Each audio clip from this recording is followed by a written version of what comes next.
ನಮಸ್ಕಾರ, ನಾನು ಬಸವರಾಜ್. ಮತ್ತೆ ಈ ರಾಜ್ಯದಲ್ಲಿ ನಿಮ್ಮ ಸರ್ಕಾರ ಬಂದೇ ಬರ್ತದೆ. ಬರ್ಕೊಳ್ಳಿ, ಇವತ್ತು ಜನತಾದಳ ಬಿಜೆಪಿ ಸೇರಿ ಬರ್ಕೊಳ್ಳಿ, ನೀವು ಬರ್ಕೊಳ್ಳಿ, ಬರ್ದಿಟ್ಕೊಳ್ಳಿ.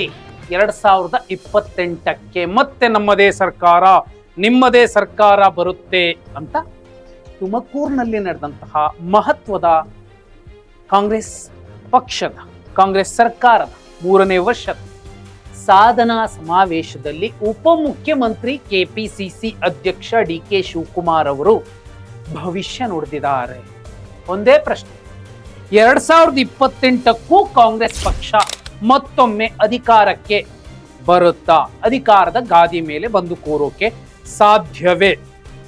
ಇದಕ್ಕಿಂತಲೂ ಮುಖ್ಯ ಅಂದ್ರೆ,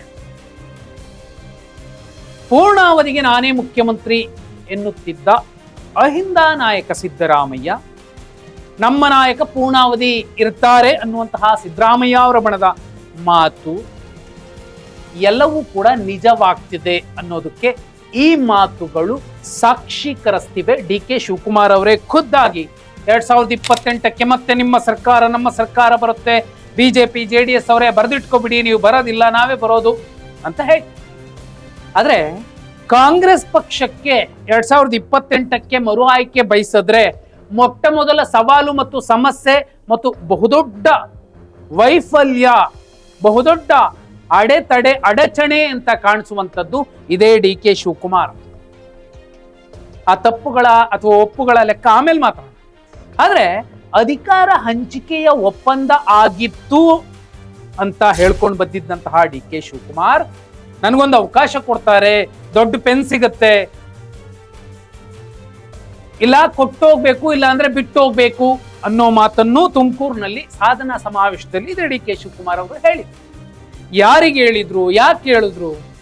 ಗ್ಯಾರಂಟಿಗಳ ಬಗ್ಗೆ ಹೇಳಿದೆ ಅಂತ ಅಂತಾರೆ ಆನಂತರದಲ್ಲಿ.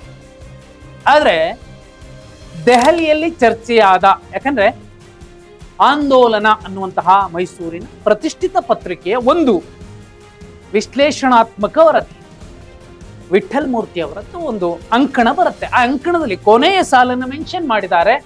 ಹೌದು, ಅಧಿಕಾರದ ಹಂಚಿಕೆಯ ಒಪ್ಪಂದ ಆಗಿತ್ತು, ಆದ್ರೆ ಒಪ್ಪಂದದ ಷರತ್ತು ಒಂದೇ ಇತ್ತು ಸಿದ್ದರಾಮಯ್ಯ ಅವ್ರದ್ದು. ಆ ಷರತ್ತನ್ನ ಡಿ.ಕೆ. ಶಿವಕುಮಾರ್ ಅವರೇ ಉಲ್ಲಂಘಿಸಿದ್ರು. ಆ ಕಾರಣಕ್ಕೋಸ್ಕರ ಈಗ CM ಕುರ್ಚಿ ಅವ್ರು ಬಿಟ್ಕೊಡೋದಿಲ್ಲ. ಬಿಟ್ಕೊಟ್ರು ಕೂಡ ಆ ಜಾಗಕ್ಕೆ ತುಮಕೂರಲ್ಲಿ ಇವತ್ತೇನು ಚರ್ಚೆಗಳಾಗಿದ್ದಾವೆ, ಡಾಕ್ಟರ್ ಜಿ ಪರಮೇಶ್ವರ್ ಅಥವಾ ಮಲ್ಲಿಕಾರ್ಜುನ್ ಖರ್ಗೆ ಅವರು ಮುಖ್ಯಮಂತ್ರಿಯ ಗಾದಿಯಲ್ಲಿ ಬಂದು ಕೂರಬಹುದು.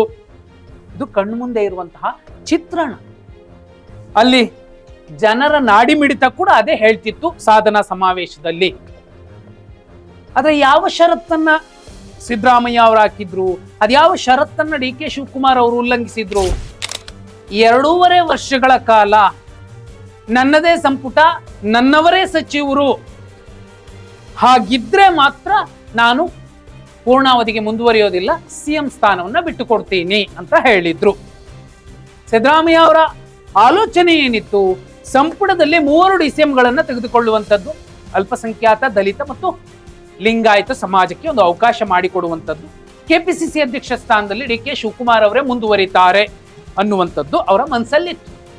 ಎಷ್ಟು ಸಾಧ್ಯವೋ ಅಷ್ಟು ಅಲ್ಪಸಂಖ್ಯಾತ, ಅತಿ ಹಿಂದುಳಿದ ಸಮಾಜಗಳ ಶಾಸಕರನ್ನ ಸಚಿವರನ್ನಾಗಿ ಮಾಡುವಂಥದ್ದು, ಸಾಮಾಜಿಕ ನ್ಯಾಯದ ತತ್ವದ ಅಡಿಯಲ್ಲಿ ಬಹುಜನಕ್ಕೆ ಬಹು ಅಧಿಕಾರ ಕೊಡುವಂಥದ್ದು ಸಿದ್ದರಾಮಯ್ಯ ಅವರ ಲೆಕ್ಕ ಆಗಿತ್ತು. ಆದ್ರೆ ಡಿ.ಕೆ. ಶಿವಕುಮಾರ್ ಅವರು ಹಾಗೆ ಮಾಡ್ಲಿ, ನನಗೆ DCM ಪೋಸ್ಟ್ ಬೇಕು, ನಾನೊಬ್ಬನೇ DCM ಆಗಿರ್ಬೇಕು, ಪರಮೇಶ್ವರ್ಗೆ ಒಂದು ಅವಕಾಶ ಕೊಡೋಣ, ಬೇಡ, ನಾನೊಬ್ಬನೇ DCM, ಬೆಂಗಳೂರು ನಗರಾಭಿವೃದ್ಧಿ ನನಗೇ ಬೇಕು, ನೀರಾವರಿ ನನಗೇ ಬೇಕು, ಹೀಗೆ ನೀರಾವರಿಯಂತಹ ಕೆಲವು ಪ್ರಮುಖ ಖಾತೆಗಳನ್ನ ಅವರೇ ಉಳಿಸ್ಕೊಂಡ್ರು. ಈಗ ಕೊನೆಯಲ್ಲಿ ಬಂದು ಅಧಿಕಾರ ಹಂಚಿಕೆ ಒಪ್ಪಂದ ಆಗಿತ್ತು, ಬಿಟ್ಕೊಡಿ ಷರತ್ತು ಉಲ್ಲಂಘಿಸಿದ ಕಾರಣಕ್ಕೆ ಇವತ್ತು ಸಿದ್ದರಾಮಯ್ಯ ಅವರ ಮುಂದೆ ರಾಹುಲ್ ಗಾಂಧಿ ಅವರು ಕೂಡ ಪ್ರಶ್ನೆ ಮಾಡೋಕೆ ಆಗದಂತಹ ಸ್ಥಿತಿ ನಿರ್ಮಾಣ ಆಗಿದೆ. ಹೈಕಮಾಂಡ್ ಕೂಡ ಸಿದ್ದರಾಮಯ್ಯ ಅವರು ಹೇಳಿದಂತೆಯೇ ಕೇಳಬೇಕಿದೆ ಅನ್ನೋದನ್ನ ಆ ರಾಜಕೀಯ ವಿಶ್ಲೇಷಣಾ ವರದಿ ಕೂಡ, ವಿಮರ್ಶೆ ಕೂಡ, ಅಂಕಣ ಕೂಡ ಸ್ಪಷ್ಟವಾಗಿ ಹೇಳ್ತಿದೆ. ಯಾಕಂದ್ರೆ ಅತಿ ಪಕ್ವವಾಗಿ ಆ ವಿಚಾರಗಳನ್ನ ಆ ಅಂಕಣದಲ್ಲಿ ಉಲ್ಲೇಖಿಸಲಾಗಿದೆ. ಡಿ.ಕೆ. ಶಿವಕುಮಾರ್ ಅವರು ತುಮಕೂರಿನಲ್ಲಿ ಸಾಧನಾ ಸಮಾವೇಶದಲ್ಲಿ ಆಡಿರುವಂತಹ ಮಾತುಗಳು ಕೂಡ ಸುಸ್ಪಷ್ಟವಾಗಿ ಹೇಳ್ತಿರುವಂಥದ್ದು ಸಿದ್ದರಾಮಯ್ಯ ಅನ್ನುವಂತಹ ಕಾಂಗ್ರೆಸ್ನ ಏಕೈಕ ಅತಿ ದೊಡ್ಡ ಮಾಸ್ ಲೀಡರ್, ಕರ್ನಾಟಕದ ಮಾಸ್ ಲೀಡರ್. ಇದರಲ್ಲಿ ಡಿ ಕೆ ಶಿವಕುಮಾರ್ ಶರಣಾಗಿದ್ದಾರೆ. 28ರ ತನಕ ಸಿದ್ದರಾಮಯ್ಯ ಅವರೇ ಇರಲಿ ಅಂತ ಸುಮ್ಮನೆ ಆಗಿದ್ದಾರೆ. 28ರ ನಂತರ ನನಗೆ ಅವಕಾಶ ಅನ್ನೋ ಕಾರಣಕ್ಕೆ ಕಳೆದ 7-8 ತಿಂಗಳಿಂದ ಸಾಕಷ್ಟು ವೇದಿಕೆಗಳ ಮೇಲೆ ನಿಂತ್ಕೊಂಡು ಡಿ ಕೆ ಶಿವಕುಮಾರ್ ಅವರು ಹೇಳ್ತಾ ಬಂದಿದ್ದು ಒಂದೇ, 28ಕ್ಕೆ ಮತ್ತೆ ಕಾಂಗ್ರೆಸ್ ಬರುತ್ತೆ, 140 ಸ್ಥಾನ ಗೆಲ್ತೀವಿ, 28ಕ್ಕೆ ಕಾಂಗ್ರೆಸ್ ಬರುತ್ತೆ, 28ಕ್ಕೆ ಬಿಜೆಪಿ JDS ಬರೆದಿಟ್ಕೊಳ್ಳಿ, ನೀವು ಬರೋದಿಲ್ಲ, ನಾವೇ ಬರ್ತೀವಿ ಅನ್ನೋ ಮಾತನ್ನ ಪ್ರತಿಪಾದಿಸ್ತಾ ಬರ್ತಿದ್ದಾರೆ. ಆ ಒಂದು ಟ್ರೆಂಡ್ ಅನ್ನ ಸೃಷ್ಟಿಸ್ತಾ ಇದ್ದಾರೆ. ಈ 2-3 ವಿಚಾರಗಳನ್ನ ನೋಡಿದ್ರೆ ಡಿ ಕೆ ಶಿವಕುಮಾರ್ ಅವರ ಮಾತು, ಈಗ ಅವರೇ ಹೇಳ್ತಿರುವಂತಹ ಸಾಧನಾ ಸಮಾವೇಶದಲ್ಲಿ ಆಡಿದಂತಹ ಮಾತು ಎಲ್ಲವೂ ಕೂಡ ಪೂರ್ಣಾವಧಿಗೆ ಸಿದ್ದರಾಮಯ್ಯ ಅವರೇ ಇರ್ತಾರೆ, ಅಥವಾ ಅವರ ಬಣದ ಯಾರಾದ್ರೂ ನಾಯಕರು, ಮಲ್ಲಿಕಾರ್ಜುನ್ ಖರ್ಗೆ ಅಥವಾ ಡಾಕ್ಟರ್ ಜಿ ಪರಮೇಶ್ವರ್ CM ಆಗ್ತಾರೆ. ವಿಶೇಷ ಅಂದ್ರೆ ಈ ಸಾಧನಾ ಸಮಾವೇಶಕ್ಕೂ ಮುಂಚೆ ಸತೀಶ್ ಜಾರಕಿಹೊಳಿ ಅವರ ನಿವಾಸದಲ್ಲಿ ಜಮೀರ್ ಅಹ್ಮದ್ ಖಾನ್, ಮಹದೇವಪ್ಪ ಮತ್ತೆ ವೆಂಕಟೇಶ್, ಸತೀಶ್ ಜಾರಕಿಹೊಳಿ, ಈ ಸಿದ್ದರಾಮಯ್ಯ ಬಣದ ಸಚಿವರು ಒಂದು ಆಪ್ತ ಸಭೆ ನಡೆಸಿದರು. ಆ ಸಭೆಯಲ್ಲೂ ಕೂಡ ಚರ್ಚೆ ಆಗಿದ್ದು ಇದೆ, ಸಮಾವೇಶ ಸಕ್ಸಸ್ ಆಗಬೇಕು, ಪೂರ್ಣಾವಧಿಗೆ ಸಿದ್ದರಾಮಯ್ಯ ಅವರು ಉಳಿಲಿ, ಒಂದು ವೇಳೆ ಅದು ಸಾಧ್ಯ ಆಗಿಲ್ಲ ಅಂದ್ರೆ ಡಾಕ್ಟರ್ ಜಿ ಪರಮೇಶ್ವರ್ ಮುಖ್ಯಮಂತ್ರಿ ಆಗ್ಲಿ ಅನ್ನುವಂತಹ ಇರಾದೆ, ಆಸೆ ಅವರು ಹೊಂದಿದ್ರು.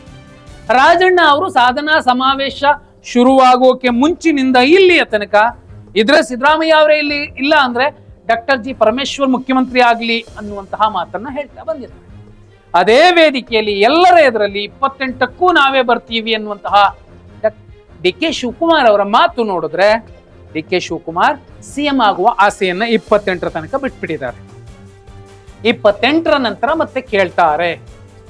ಆದ್ರೆ ಪೂರ್ಣಾವಧಿಗೆ CM ಸಿದ್ದರಾಮಯ್ಯ ಅವರು ಇರ್ತಾರೋ ಅಥವಾ ಡಾಕ್ಟರ್ ಜಿ ಪರಮೇಶ್ವರ್ ಅಂತಹ ನಾಯಕರು ಬಂದು ಆ ಸ್ಥಾನದಲ್ಲಿ ಕೂರ್ತಾರೋ ಗೊತ್ತಿಲ್ಲ. ಆದ್ರೆ 28ಕ್ಕೂ ಕಾಂಗ್ರೆಸ್ ಬರುತ್ತೆ ಅನ್ನೋದಿದೆಯಲ್ಲ, ಅದು ಕಷ್ಟ. ಕಾರಣ ಒಂದೇ, ಸಿದ್ದರಾಮಯ್ಯ ಅವರ ನೇತೃತ್ವದ ಸರ್ಕಾರಕ್ಕೆ ಬೆಂಬಲವನ್ನ ಸೂಚಿಸಿ ಉಪಮುಖ್ಯಮಂತ್ರಿಯಾಗಿ ತಮಗೆ ನೀಡಿದ ಖಾತೆಗಳನ್ನು ನಿಭಾಯಿಸಿದ್ದರೆ ಕಾಂಗ್ರೆಸ್ಗೆ ಲಾಭನೇ ಆಗ್ತಿತ್ತು. ವಿನಾಕಾರಣ ಸಿದ್ದರಾಮಯ್ಯ ಅವರ ಕುರ್ಚಿಯನ್ನ ಎಳೆಯುವಂಥದ್ದು, ನಮ್ಮ ಬಣದ ನಾಯಕರ ಅವರ ಬಣದ ನಾಯಕರ ಮೂಲಕ ಸಾಕಷ್ಟು ಹೇಳಿಕೆಗಳನ್ನು ಕೊಡಿಸುವಂಥದ್ದು, ವಿನಾಕಾರಣ ಅಹಿಂದಾದ ವಿರೋಧವನ್ನ ಕಟ್ಕೊಂಡಿತ್ತು. ಮತ್ತೆ ಯಾವೆಲ್ಲ ತಳ ಸಮಾಜದ ಮತ್ತು ಅತ್ಯಂತ ಹಿಂದುಳಿದ ಸಮಾಜದ ಶಾಸಕರು ಸಚಿವರಾಗೋದನ್ನ ತಡೆದ್ರು ಡಿ ಕೆ ಶಿವಕುಮಾರ್, ಅದು ಸಮಸ್ಯೆ ಆಗುತ್ತೆ. ಇದಕ್ಕಿಂತಲೂ ಹೆಚ್ಚಾಗಿ ಈ ಗ್ಯಾರಂಟಿಗಳ ಲೆಕ್ಕ ತಗೊಳ್ಳಿ. ಗ್ಯಾರಂಟಿಗಳನ್ನ ಎಷ್ಟು ಸಾಧ್ಯವೋ ಅಷ್ಟು ಪಟ್ಟಭದ್ರರು, ಅಮಾಯಕರ ಎದುರಲ್ಲಿ, ಅನಕ್ಷರಸ್ಥರ ಎದುರಲ್ಲಿ ನೋಡಿ, ಗ್ಯಾರಂಟಿಗಳಿಂದ ನಿಮ್ಗೆ ಇಷ್ಟೆಲ್ಲ ಕಷ್ಟ ಆಗ್ತಿದೆ ಅನ್ನೋದನ್ನ ಗ್ರಾಮ ಮಟ್ಟಗಳಲ್ಲೂ ಕೂಡ ನರೇಟಿವ್ ಸೆಟ್ ಮಾಡ್ತಾನೆ ಇದ್ದಾರೆ. ಇಲ್ಲಪ್ಪ ಅವ್ರು ಹೇಳ್ತಿರೋದು ಸುಳ್ಳು, ನಮ್ಗೆ ಇಷ್ಟು ಲಾಭ ಆಗ್ತಿದೆ, ನಾವಿಷ್ಟು ತಿಂತಿದೀವಿ ಅಂತ ಹೇಳುವಂತಹ ಪ್ರಯತ್ನವನ್ನ ಕಾಂಗ್ರೆಸ್ನ ಕಾರ್ಯಕರ್ತರು ನಾಯಕರು ಮಾಡ್ತಾ ಬರ್ತಿಲ್ಲ. ಅದಕ್ಕೆ ಅಂತ ಸ್ಪೆಷಲ್ ಆಗಿ ಇವ್ರಿಗೊಂದು ಪೇಮೆಂಟು ಕೊಡ್ತಿದ್ದಾರೆ. ಗ್ಯಾರಂಟಿ ಅನುಷ್ಠಾನ ಏನೋ ಕಾರ್ಯಕ್ರಮ ಯೋಜನೆ ಅಥವಾ ಒಂದು ಟೀಮ್ ಅಂತ ಮಾಡಿ ಅವರು ಗಡತ್ತಾಗಿ ಕೊಡ್ತಿರೋದನ್ನ ತಿನ್ಕೊಂಡು ಓಡಾಡ್ಕೊಂಡಿದ್ದಾರೆ. ಗ್ಯಾರಂಟಿಗಳಿಂದ ತುಂಬಾ ಸಮಸ್ಯೆ ಆಗ್ತಿದೆ, ಇವತ್ತು ಅರ್ಥವ್ಯವಸ್ಥೆನೇ ಹಾಳಾಗಿದೆ ಕರ್ನಾಟಕದಲ್ಲಿ ಅನ್ನೋ ನರೇಟಿವ್ ಅನ್ನ ಹಳ್ಳಿಗರಲ್ಲೂ ಕೂಡ ಅವರ ತಲೆಗೆ ತುಂಬುವಂತಹ ಪ್ರಯತ್ನಗಳನ್ನ ಬಿಜೆಪಿನೋ JDS ಪಟ್ಟಭದ್ರರೋ ಅದ್ಭುತವಾಗಿ ಮಾಡ್ತಿದ್ದಾರೆ. ಅದಕ್ಕೆ ಆಲ್ಟರ್ನೇಟಿವ್ ಆಗಿ ಏನ್ ಮಾಡ್ತಿದ್ದಾರೆ? ಏನೂ ಇಲ್ಲ. ವಿಶೇಷ ಅಂದ್ರೆ ಮುಳ್ಳನ್ನ ಮುಳ್ಳಿಂದಲೇ ತೆಗಿತೀವಿ, ನಾವು ಗ್ಯಾರಂಟಿಗಳನ್ನ ಕೊಡ್ತೀವಿ ಅಂತ ಏನ್ ಅಶೋಕ್ ಅವರು ಕೂಡ ಹೇಳೋ ಮೂಲಕ 28ಕ್ಕೆ ನಾವು ಬರ್ತೀವಿ ಅಂತ. ಗ್ಯಾರಂಟಿ ಒಂದು ಅರ್ಥದಲ್ಲಿ ಕಾಂಗ್ರೆಸ್ಗೆ ದೊಡ್ಡ ಲಾಭ ತಂದು ಕೊಡಬಹುದು. ಒಂದು ವೇಳೆ ಬೂಮರಂಗ್ ಆದ್ರೆ ನೆಗೆಟಿವ್ ಕೂಡ ಅಷ್ಟೇ ಆಗುತ್ತೆ, ಬಹುದೊಡ್ಡ ಹಿನ್ನಡೆ ಆದ್ರೂ ಅಚ್ಚರಿ ಇಲ್ಲ. ಒಂದು ಬಿಜೆಪಿಯಲ್ಲಿ ಪ್ರಬಲ ನಾಯಕತ್ವದ ಚರ್ಚೆಗಳು, ಕಾಲೆಳೆಯುವ ಪ್ರಯತ್ನಗಳ ಮಧ್ಯೆ JDS ಕೂಡ ತಮ್ಮದೇ ಶಾಸಕರು, ಪ್ರಭಾವಿ ಶಾಸಕರು, ಪ್ರಾಂತ್ಯವಾರು ಒಂದು ಒಳ್ಳೆ ಸ್ಟ್ರೆಂತ್ ಇಟ್ಕೊಂಡಿರುವಂತಹ, ಪ್ರಭಾವಿ ಅನಿಸಿಕೊಂಡಿರುವಂತಹ ನಾಯಕರನ್ನ ತಾವೇ ತಮ್ಮ ಕಾಲ್ ಮೇಲೆ ಚಪ್ಪಡಿಕಲ್ಲು ಎಳ್ಕೊಳ್ಳುವಂತಹ ಹೇಳಿಕೆಗಳನ್ನು ಕೊಡೋ ಮೂಲಕ ಚಾಮುಂಡೇಶ್ವರಿಯಲ್ಲಿ ನಿಂತ್ಕೊಂಡು ಚಾಮುಂಡೇಶ್ವರಿಯಲ್ಲಿ ಗೆಲ್ತಿರುವಂತದ್ದು ನಾಯಕನಿಂದಲ್ಲ ಪಕ್ಷದಿಂದ ಅಂತ ಹೇಳಿಕೆಗಳು ಈ ತರದವು. JDS ಕೂಡ ತನಗೆ ಸಿಗಬಹುದಾದ ದೊಡ್ಡ ಲಾಭವನ್ನ ಕಳ್ಕೊಳ್ತೇವೆ.